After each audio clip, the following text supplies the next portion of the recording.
Pixar would like you to believe that Wall-E is just a cute little robot trying to keep the Earth clean. But what if he's actually something far more sinister? Is it possible that Pixar's friendly janitor is actually one of its greatest villains? Many people see Wall-E as a classic messiah figure, a savior who sacrifices himself for the good of mankind. But what if there's a more sinister reality to everyone's favorite yellow robot?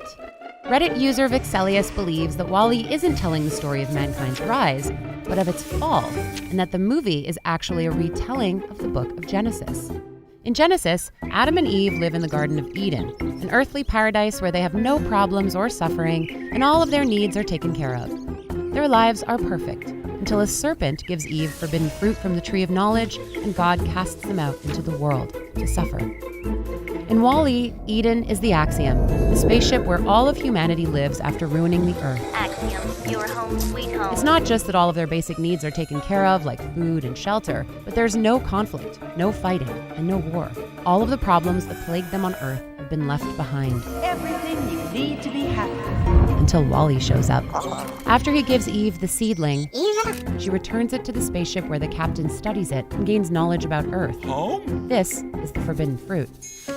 Once humans gain knowledge, they lose paradise and are forced to return to Earth, which is a toxic, garbage-strewn wasteland where only the cockroaches can survive.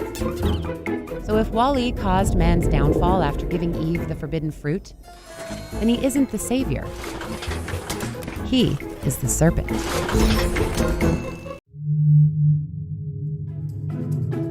Is every single Pixar movie connected? Pixar. Movie after movie, hit after hit. Each time, a brilliant story, beloved characters, gorgeous animation. But what if every film has even more in common? Every film from 1995 to 2013, to be exact. Because it's all connected. It all starts in the Dark Ages with Brave. This is where we learn why animals in the Pixar universe have human characteristics. In the film, Merida discovers magic through a mysterious witch who can walk through doors. Remember that. This magic has the power to bring inanimate objects to life and turn humans into animals, which is how Merida accidentally turns her mother into a bear. But there are other animals affected by the witch's magic, and these creatures eventually breed, creating a population that takes on increasingly human-like qualities, becoming more and more intelligent. Eventually, we see animals performing human feats. Remy in Ratatouille talks, dreams, and even becomes a gourmet chef. Over generations, animals are getting smarter. But will they outsmart humans? Up's villain, Charles Muntz, becomes obsessed with harnessing the power of animals and creates a translator collar so he can utilize them for his gain.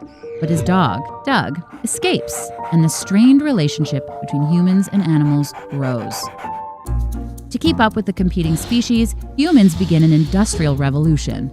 This starts in Up when Carl is forced to give up his house by a big corporation called By and Large, or BNL.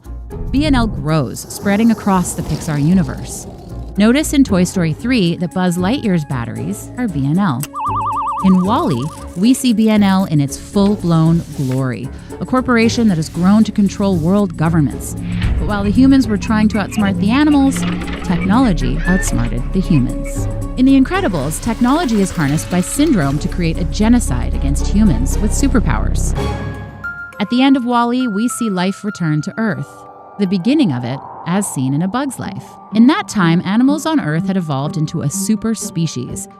These are the monsters we meet in Monsters, Inc. The monsters' global issue is energy.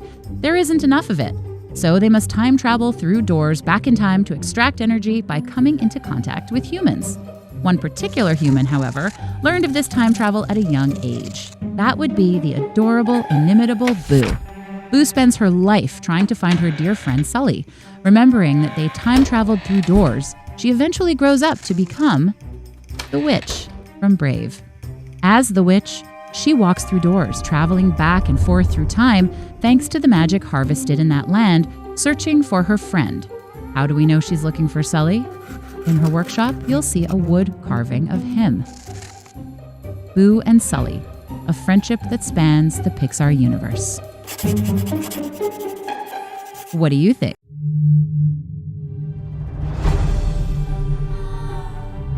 Is Willy Wonka's Chocolate Factory actually Dante's Inferno?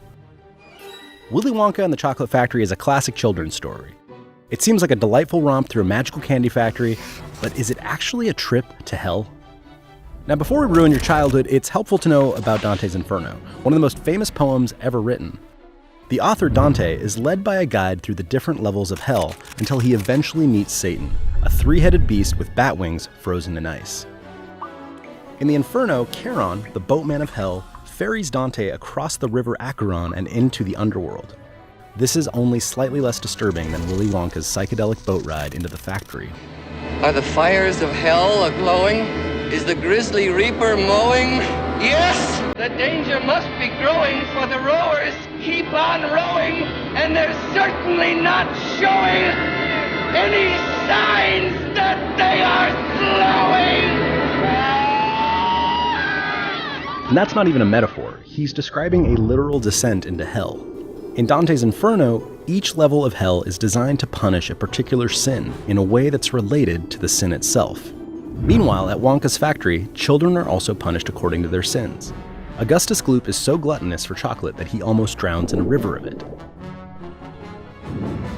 Greedy Veruca Salt falls down a trash chute chasing a golden egg. Mike TV is so obsessed with TV that he actually shrinks himself to fit in one. Violet committed theft when she stole the experimental gum that turned her into a giant blueberry.